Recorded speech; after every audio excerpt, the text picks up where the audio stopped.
Have you ever stopped and thought about how wild weather can really mess with some businesses? Yeah. Like truly impact them to the point where it hurts their income Mhm. and maybe even threatens the whole industry? Absolutely.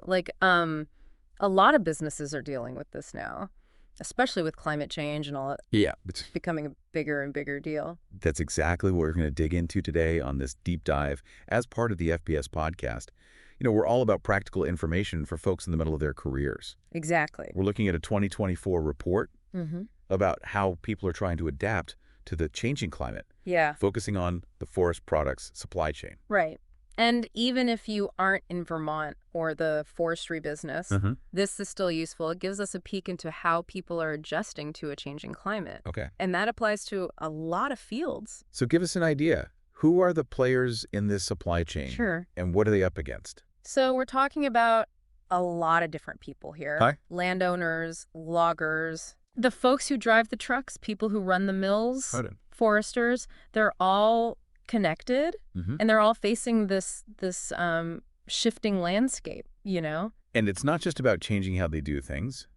It's also about how they make a living. Totally. The report even mentions that some are thinking about leaving the business altogether because of all the challenges. Think about it. You have these families who've worked in forestry for generations. Right. And now they're facing these really tough questions about the future. So the report calls it a climate change catch-22. Yeah. What does that actually look like day to day? Well, one big problem is the weather being all over the place, especially the mud season getting longer. Oh, okay. When the ground stays wet for so long, it gets really hard to harvest timber and then even harder to get it out of the woods. So it's not just an inconvenience. It actually stops them from doing their jobs. Right. Some people said they lost something like 20 to 30 weeks of work every year just because of the weather. Wow. A normal year is 52 weeks. So that's like almost half of their work year. Yep, that's huge. Yeah. It's a huge amount of lost work. It's got to really affect them financially. Totally. It affects their income, who they can hire. Oh, yeah. And even planning for the future. Right. But the climate isn't the only thing they're struggling with. Right. The report also mentions that prices going up and down are adding to the strain. Yeah. So that's another complicated thing. Mm-hmm. Mills closing, demand changing, Yeah. quotas, all of that creates a lot of uncertainty in the market. So it's like a 1-2 punch. Crazy weather on one side, an unstable market on the other. Exactly. It forces them to adapt on multiple fronts. So what are they doing about it? What are some of the solutions they're trying out? Well, even with all these challenges, this industry is still trying to find solutions and new ways of doing things. Okay. Like some of them are putting money into bigger culverts, those things that let water flow under roads. So they're basically making their infrastructure stronger to handle all the rain. Exactly. And others are using more stone for their roads to deal with all the mud. Oh, smart. So they can get to the areas they need to harvest for longer. It sounds like they're really thinking ahead and trying to prevent problems caused by the weather. Yeah. But what about those market challenges? How are they handling those? Some are expanding where they get their timber from Oh, to include places less affected by the weather. interesting. This lets them diversify their supply and not be as vulnerable to problems in one specific area. That's a clever way to spread the risk. Yeah. But all this adapting has to cost money, right? Right. And that's a big point in the report, the need for help. And that's something we'll dig into in the next part of our deep dive. So welcome back to our deep dive on the FBS podcast, Yeah. where we're looking at how Vermont's forest products supply chain is adapting to a changing climate. Right. As we dig deeper into this 2024 report, we're going to see how these businesses need help. Okay. Not just money, but also information. That makes sense. Like ingenuity and the will to adapt are great, Yeah. but you need resources to make those changes happen. Right. Let's start with the funding. Okay. What kind of help is the industry looking for? Well, the report talks about several financial things that could really make a difference. Like what? Grants, for example, are really important for businesses, Okay. especially the smaller ones. Yeah. So they can buy new equipment or upgrade their infrastructure. So it's about helping them make those changes. They need to be more resilient. Exactly. Okay. Low interest loans are another option Okay. that would let them spread the cost of these investments over time. Like a bridge to a more stable future. Yeah. The report also points out these cost-sharing programs Oh, okay. where businesses and landowners could team up with government agencies Got it. or organizations to split the cost of certain things they need to do to adapt to climate change. So it's like encouraging people to work together and making these changes more affordable. Right. Is there anything else besides money that could help? Oh, yeah, definitely. The report highlights the need to change some regulations. Oh, right. Those policies we talked about that are actually making it harder to adapt. Yeah, all that red tape. The report suggests making it easier to get permits for those infrastructure upgrades Okay. so they can get those projects going more quickly. That seems pretty simple. Are there other regulations that are slowing them down? Yeah, people are asking for more flexibility in the rules about harvesting. Okay. Those traditional timelines and practices might need to be adjusted because of the crazy weather. So they want to update the rules to match the reality of the changing climate. Exactly. The old way of doing things doesn't really work when the weather is so unpredictable. Right. Okay, so let's shift gears a bit. Okay. Let's talk about the information part. Okay. What are some of the things people need to know but don't? Well, it seems like there's a ton of information out there these days. Yeah, Getting the right info to the right people, that's yeah, really important. totally. One thing people want is more practical advice on how to adapt to climate change. It's not enough to just say, hey, climate change is happening. You gotta adapt. Yeah. People need real examples and best practices. So they need information they can actually use. Exactly. They want to know what works, what doesn't, and how to tell if they're doing it right. So basically give them the tools to make good decisions. Right. What else? Let me think. Oh, the report also says they need more guidance on how to run their businesses. Okay. Remember all those market changes we talked about that make things even more complicated? Right. Businesses need to be able to adjust and bounce back, not just from the climate, Mm-hmm. but also from changes in the market. So they're saying they need to build up their basic business skills to handle uncertainty. Exactly. The report recommends training programs Okay. and resources that cover things like financial planning, Great. risk management, and finding new markets. So it's about giving them the skills to thrive, not just survive. But these are all like general business skills. Is there a need for more specific information related to forestry? Yeah, they also need info about specific climate impacts, like how will climate change affect different trees? Or how will it change outbreaks of pests and diseases?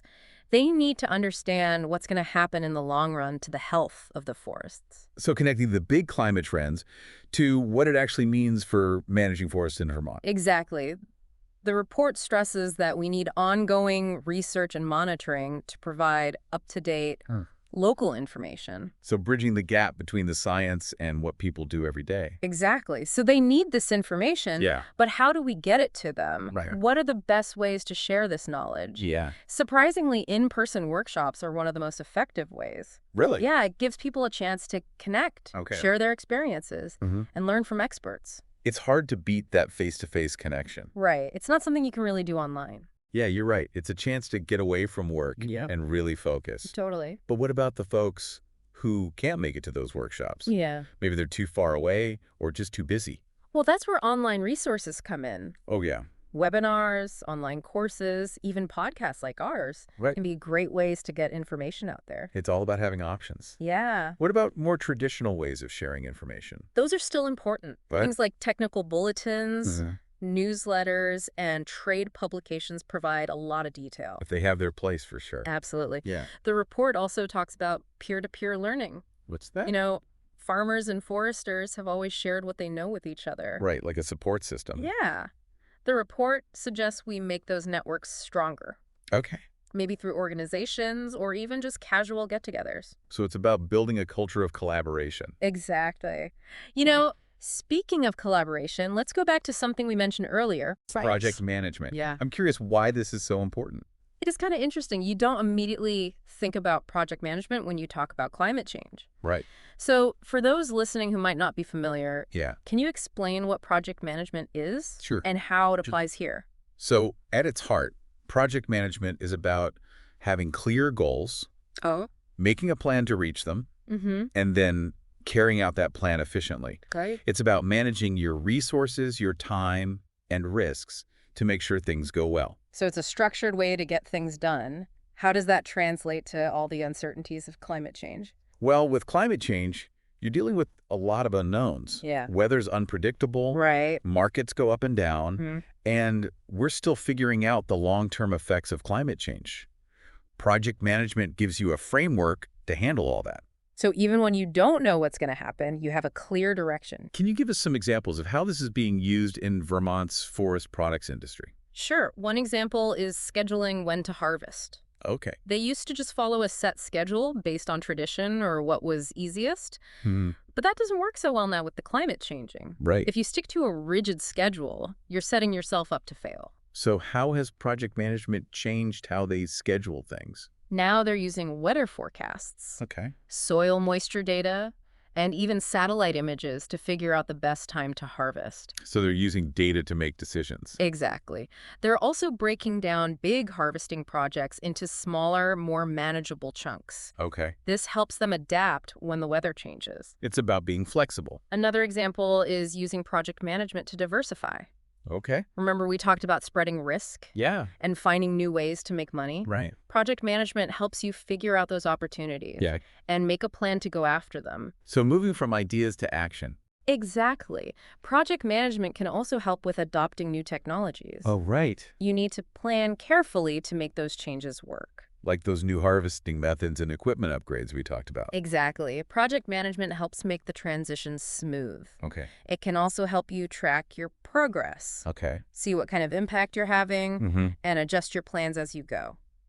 So it sounds like project management is an ongoing thing. Right. So it's obviously playing a really important role. Yeah. But how are people learning about it? Are there resources available? Yes, definitely.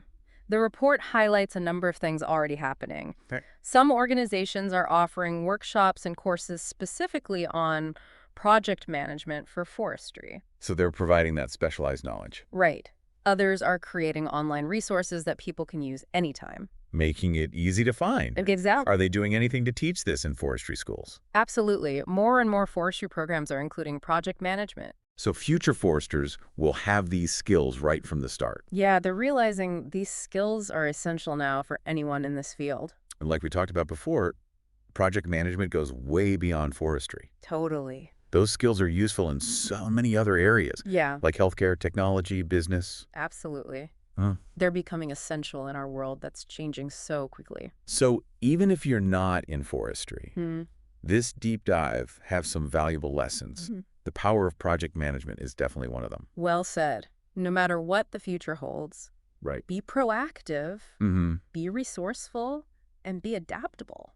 This has been a fascinating discussion. It has. We've talked about the need for support, Mhm. regulatory reform, and the importance of project management. We've talked about resilience, innovation, and collaboration. Yeah, but our journey isn't over yet. Right. In the last part of our deep dive, we're going to step back Okay. and look at the bigger picture.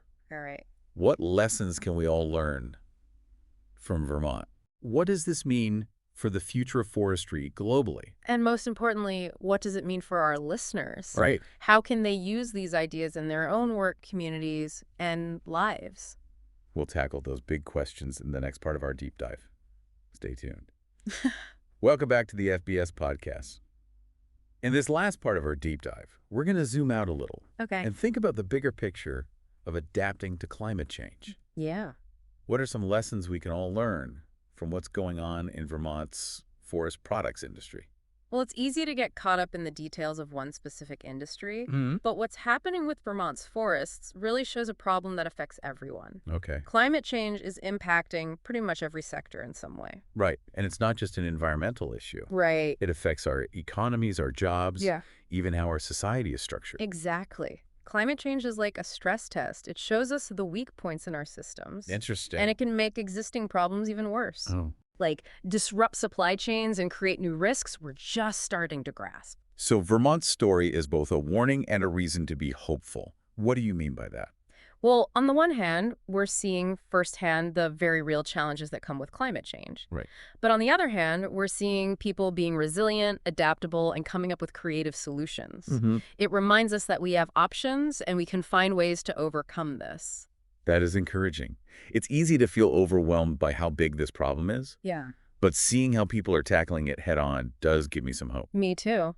And it's not just about individuals doing their part. Right. The report really stresses working together, partnerships between businesses, researchers, policymakers, and everyday people. That's so important. Mm. It really shows that none of us can fix this alone. Mm. We need to work together, share what we know, and focus on goals we all share. Absolutely. And there's another key takeaway here that goes beyond just adapting to climate change. Okay, what's that? The need for systems thinking.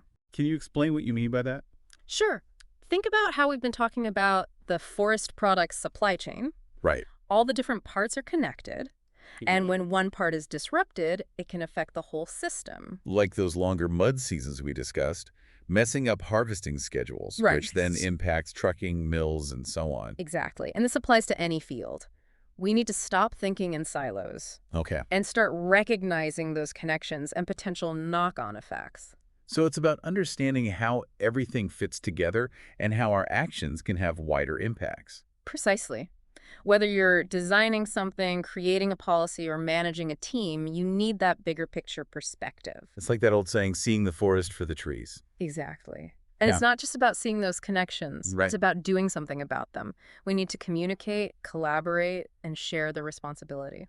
So Vermont's experience shows us that climate change is a challenge we need to face head-on, and together. Absolutely. And one last takeaway I want to highlight.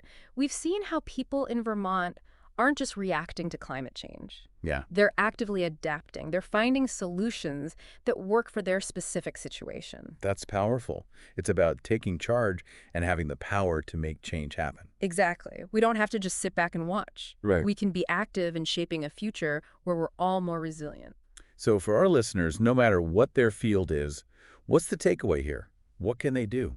Climate change is affecting all of us, but we have choices. We can be proactive, learn, adapt, collaborate, and build a better future. It all starts with taking those first steps. Right. No matter how small. Ask questions, look for opportunities, be part of the solution. That's what this deep dive has been all about. Exploring solutions, sharing insights, and inspiring action. Well said. Thank you for joining us on the FBS podcast. We hope you found this deep dive insightful and empowering. Absolutely. Remember, we create the future together.